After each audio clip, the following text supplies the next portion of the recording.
Amigos de Ensayo General, muy buenas noches. Estamos aquí en la Feria Internacional del Libro de Lima, hoy 28 de julio, Fiestas Patrias, haciendo un recorrido por distintos stands aquí en la feria. Nos encontramos ahora en Pandemonium y estamos con el autor Daniel Salvo, autor de literatura fantástica, ciencia ficción. Daniel, buenas noches, bienvenido a Ensayo General. Muy buenas noches, César. Muchas gracias por esta oportunidad y un gusto de estar con los amigos de Ensayo General.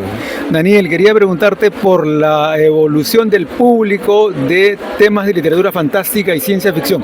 ¿Cómo evoluciona ese público que no es masivo, pero que está en crecimiento? Mira, yo más bien diría que este año ha sido ya de consolidación de ese público porque tenemos de los dos lados, digamos, no tanto los productores, los editores de ciencia ficción, literatura fantástica, como los lectores, que es algo pues que anteriormente era difícil de encontrar. Básicamente si nos referimos a autoras y autores peruanos, ¿no? Por ejemplo, este sello Pandemonium es uno de los tantos que ya se centra exclusivamente en literatura que antes se consideraba de género, ¿no? O sea, el terror, la fantasía y la ciencia ficción.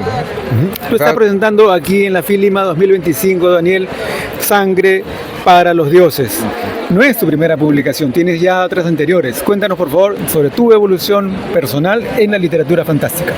Bueno, yo empecé el 2002 con un blog, ¿no?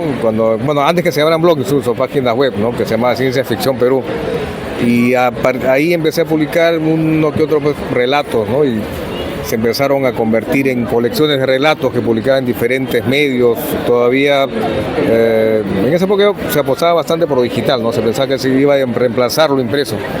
Pero al final se cristalizó pues en 2014 que publicó El primer peruano en el espacio. Y en 2023, El regalo para los dioses, el regalo de las estrellas. Y ahora en 2025 con Pandemonium Editorial, Sangre para los dioses, ¿no? Que los tres son volúmenes de cuentos. Correcto. Ahora, ¿qué va a encontrar el lector en Sangre para los dioses? Sin hacer spoiler, por cierto. ¿De qué viene la historia en Sangre para los dioses? Mira, son varios cuentos, entre ellos Sangre para los dioses, que en sí el tema es la supervivencia de cultos prehispánicos en la Lima del presente, ¿no? Y cómo se pueden vincular con lo policial, ¿no? Los crímenes que se puedan cometer y lo posterior que ocurrió en la década de los 80, ¿no? El asedio terrorista, estas cosas, ¿no? O sea que a veces nosotros lo vemos desde una perspectiva meramente racional, ¿no? Con una explicación lógica, pero que podría tener un tipo de explicación mitológica también. Daniel, ¿cómo dialoga la realidad real, vamos a ponerle el apellido, y la realidad fantástica en el caso de un escritor que se dedica a este género? Es que creo que todo hecho, ¿no? O sea, real, o tal como lo podemos ver, tiene múltiples facetas y a veces no es tanto lo que se ve, sino cómo lo ve una persona, ¿no? Como una pesadilla, digamos, ¿no? A veces en una pesadilla uno ve la misma realidad pero distorsionada. Y en esa distorsión puede estar lo aterrador, ¿no? O sea, el hecho pues que nosotros, por ejemplo, en Sangre para los dioses ocurre eso, ¿no? O sea, todo tiene una explicación aparentemente racional, pues estas muertes son accidentales.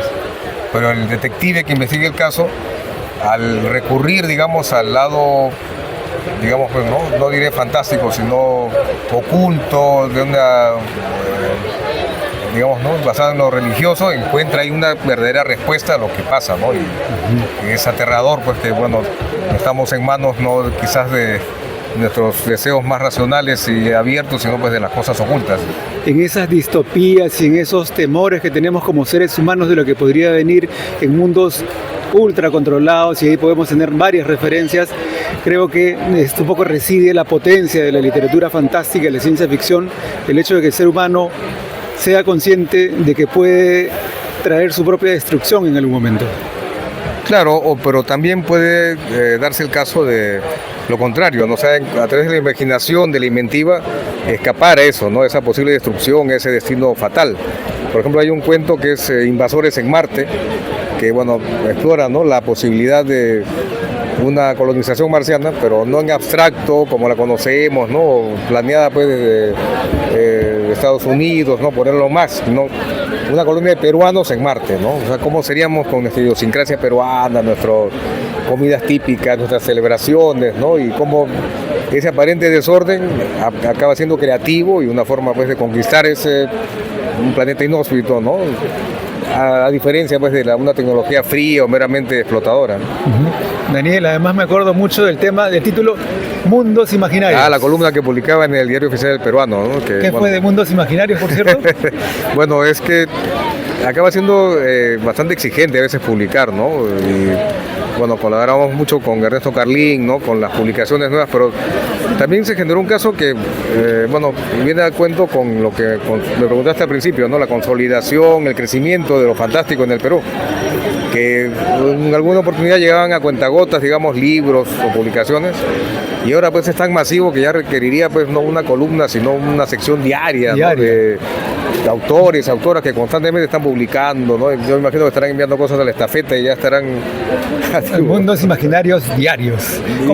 ¿Cómo conjugas tú, por cierto, un poco esas dos, digamos, todas las personas tenemos una vocación literaria en el fondo, pero muy pocos conseguimos hacerla aflorar, digamos, profesionalmente, si se quiere, o para publicar? ¿Cómo en tu caso conjugas eso, Daniel? Mire, yo creo que tuve la suerte que cuando empecé a escribir, publicar, ¿no? Había la internet, estaba naciendo el año 2002 y era un territorio prácticamente virgen, ¿no? Que nadie se tomaba tan en serio, ¿no? Parecía más un entretenimiento. Entonces dije, bueno, vamos a publicar pues una página web con, solo pensaba, ¿no? Reseñas de libros que le podrían interesar a otros aficionados a lo fantástico.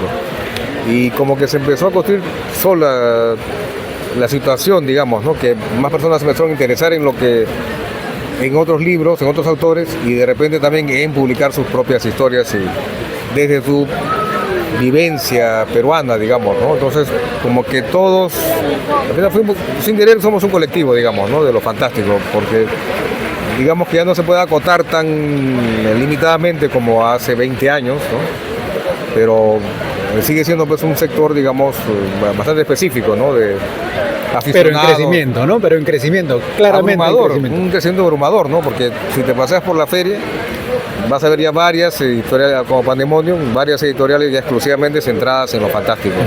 Daniel, tómate un segundito para invitar al público de Ensayo General a visitar la Feria Internacional del Libro de Lima y, por cierto, para leer Sangre para los Dioses. Bueno, a todos los quienes estén viendo el programa, bueno, como dice César, ¿no? Por favor, visiten la Feria del Libro, que está en una excelente edición, una ubicación céntrica y llena de novedades no solo para quienes les interesa el género fantástico, la ciencia ficción o la fantasía, sino para los amantes del libro en general, ¿no? De ficción y no ficción también.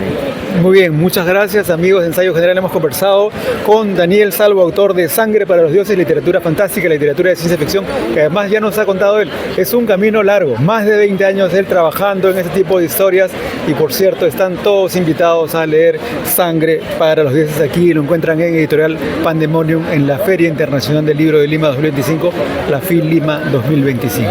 Gracias y regresamos en cualquier momento.